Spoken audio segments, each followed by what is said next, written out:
Welcome back to the cryptowrld channel, everyone. My name is Josh, and right now, Bitcoin and Ethereum have just broken through key resistance here in the short term, which I'll be talking more about later in this video, so definitely stick around.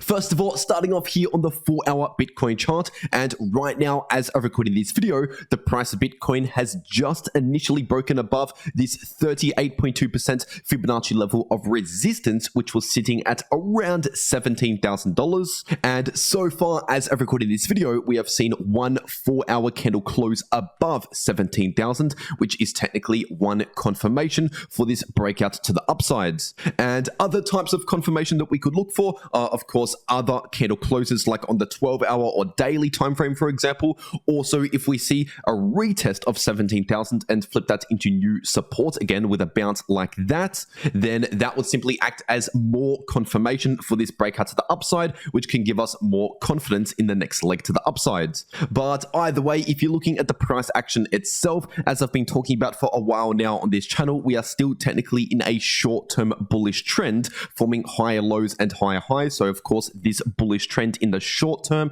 has not been broken, but just over the last 1 to 1.5 days, we had a brief pause from this bullish trend where we saw a lot of sideways price action just in here after we saw a bearish divergence confirm 1 to 2 days ago. And now typically these short-term bearish divergences here on the 4-hour time frame last for around 1 to 2 days, but this one lasted for pretty much around 1 day before it invalidated. And obviously right now with this breakout, and of course with the higher high now in the RSI, this bearish divergence has now been invalidated. It has already played out over the last 1 day or so. But anyway, heading back to this 4-hour Bitcoin chart, and right now if you're looking at the 4-hour Bitcoin MACD, we're still actually seeing very low momentum as of right now. And in fact, this is pretty much what we have been seeing for the most part of this short-term bullish trend. So based on the momentum that we're still seeing as of right now, I would continue to expect the trend to remain somewhat similar to this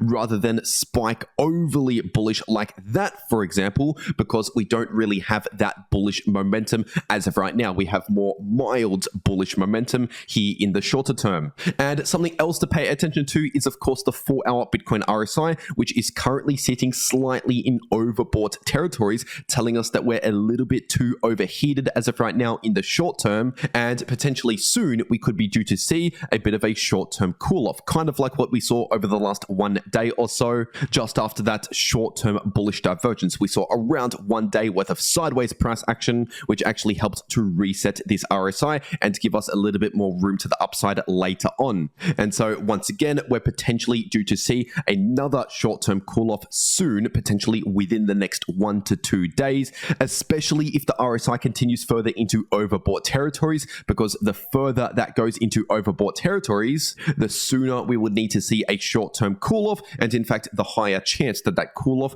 could result in a larger correction, kind of like this. So seeing regular pullbacks and cool-offs along the way throughout a bullish trend is actually more sustainable for the bullish trend rather than getting extremely overbought and having to experience a more significant pullback. And as for support and resistance levels, our next resistance is sitting at approximately 17.3k based on this 50% retracement level. And above that, we have the golden pocket range of resistance sitting at around 17.5 to 17.6k. And as for some short-term support, 17,000 should now be acting as some short-term support, but below 17,000, if we see a break below that level, which would obviously be a bearish signal in the short term if that happens, then in that case, we would likely see a continued move back down towards around 16.7 to 16.8k, which is this level of support right here. But anyway, now getting into the Ethereum part of this video, this right here is the 4-hour ETH to US dollar chart, and just recently we have seen a confirmed break above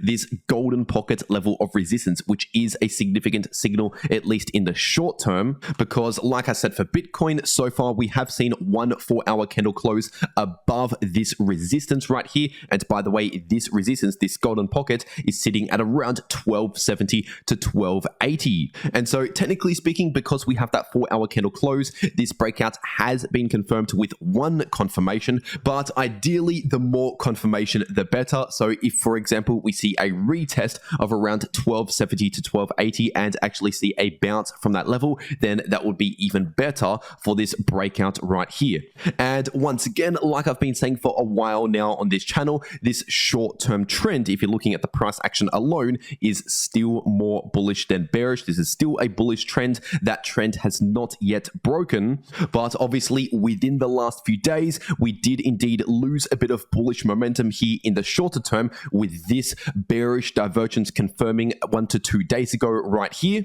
And once again, like Bitcoin, over the next 1 to 1.5 days, this short-term bearish divergence played out for the price of ETH. But what is interesting is that right now, Ethereum is potentially forming a new bearish divergence, another bearish divergence to add on to this previous one, because obviously the price action is forming higher highs like Bitcoin in the short term, but unlike the 4-hour Bitcoin RSI, the Ethereum RSI on this time frame is still currently sitting in lower highs. Now, technically speaking, this new bearish divergence that is potentially forming right now is not yet confirmed, because for this new divergence to be confirmed, we need to actually see this 4-hour candle close right here in the reds, because otherwise, if this 4-hour candle close ends up closing in the green, then we don't actually cement this lower high in place in the RSI. And so that's why we need to see at least one 4-hour candle close in the red, but ideally 2 4-hour candle closes to further confirm the bearish divergence. So once again, the previous bearish divergence already played out over the last 1 to 1.5 days,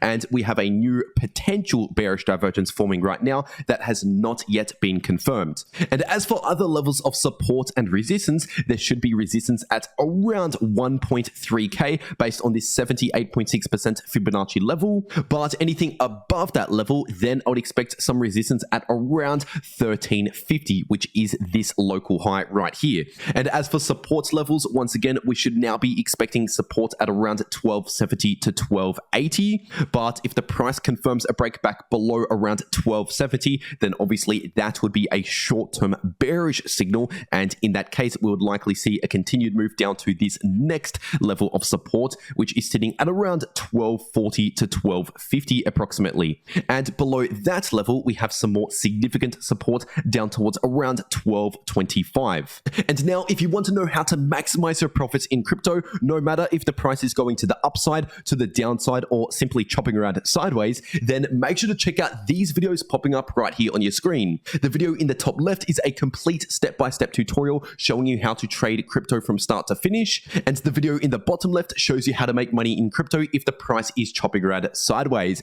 But anyway, that's all that I have to say for today. I really hope you enjoyed, and I'll see you all in the next video.